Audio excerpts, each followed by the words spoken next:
4 മുട്ട പൊട്ടിച്ച് വെച്ചിട്ടുണ്ട്. വാനില എസൻസ് ഇല്ലാത്തതുകൊണ്ട് 2 ഏലക്കായ പൊടിച്ചത് ഇട്ട് കൊടുക്കുകയാണ്. പിന്നെ 1/4 കപ്പ് പൊടിക്കാത്ത പഞ്ചസാര, ചെറിയ തെരിപ്പാണെങ്കിൽ അത്രയും നല്ലത്. ഒരു നുള്ളു ഉപ്പ്. ഇത് മാറ്റി വയ്ക്കാം. ഇനി 1 കപ്പ് മൈദ എടുക്കാം. എന്നിട്ട് 2 ടീസ്പൂൺ മൈദ അതിൽ നിന്ന് മാറ്റി കൊടുക്കാം.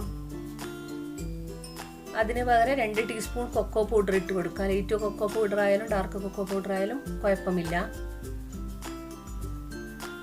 1 teaspoon baking powder, 1/2 teaspoon baking soda. 4 കൂടിയിട്ട് നന്നായി ഇടും. എല്ലാം കൂടി നന്നായി മിക്സ് ആകണം. ഇതാണ് കേക്കിൻ്റെ മെയിൻ. ഇത് ഏറ്റവും കൂടുതൽ മിക്സ് ആകേണ്ടത് ഇതാണ്. എന്നിട്ട് ഇനി നമുക്കൊന്ന് വിസ്ക് കൊണ്ട് യോജിപ്പിക്കുകയും ചെയ്യാം. ഒരു പാത്രം എടുത്ത് ഗീ സ്പ്രെഡ് ചെയ്യാം. ബട്ടറോ ബട്ടർ പേപ്പറോ സൺഫ്ലവർ ഓയിലോ ഒന്നും ഇതിന് ആവശ്യമില്ല. എന്നിട്ട് കുറച്ച് മൈദ തൂകി ഇതുപോലെ സ്പ്രെഡ് ചെയ്യാം. ഇനി നമ്മൾ ആക്കി വെച്ച ഇതില്ലേ മുട്ട മിക്സ്, അത് നന്നായി ഹൈ സ്പീഡിലിട്ട് ബീറ്റ് ചെയ്യണം. ഇടയ്ക്ക് ഇതുപോലെ ഇളക്കി കൊടുക്കണം. പഞ്ചസാര സൈഡിലൊക്കെ ആവുന്നതായിട്ടാണ്. ഇതുപോലെ തിക്കായി വരണം. പഞ്ചസാരയൊക്കെ അലിഞ്ഞ് വരണം. പൊടിക്കാത്ത പഞ്ചസാരയല്ലേ. എന്നിട്ട് ഇതുപോലെ ഒന്ന് ആക്കി കൊടുക്കണം.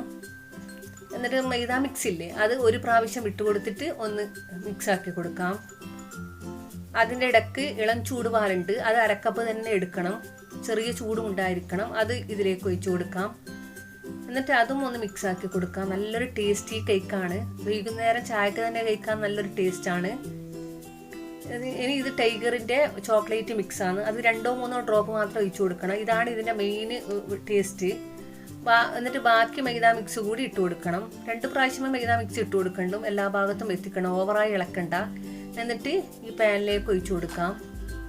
ഒഴിച്ചു കൊടുത്തിട്ട് പിന്നെ എയർ ബബിൾസ് കളയാൻ വേണ്ടിയിട്ട് ടൂത്ത് പിക്ക് കൊണ്ട് ഒന്ന് വരഞ്ഞു കൊടുക്കാം. എന്നിട്ട് ഒന്ന് തട്ടി കൊടുക്കുകയും ചെയ്യാം. എന്നാൽ മുകളിൽ ഹോൾസ് ഒന്നും വന്ന് നിൽക്കില്ല. ഇനി നമുക്ക് മൂടി വെച്ചിട്ട് ഹോൾസ് അടച്ചു കൊടുക്കാം.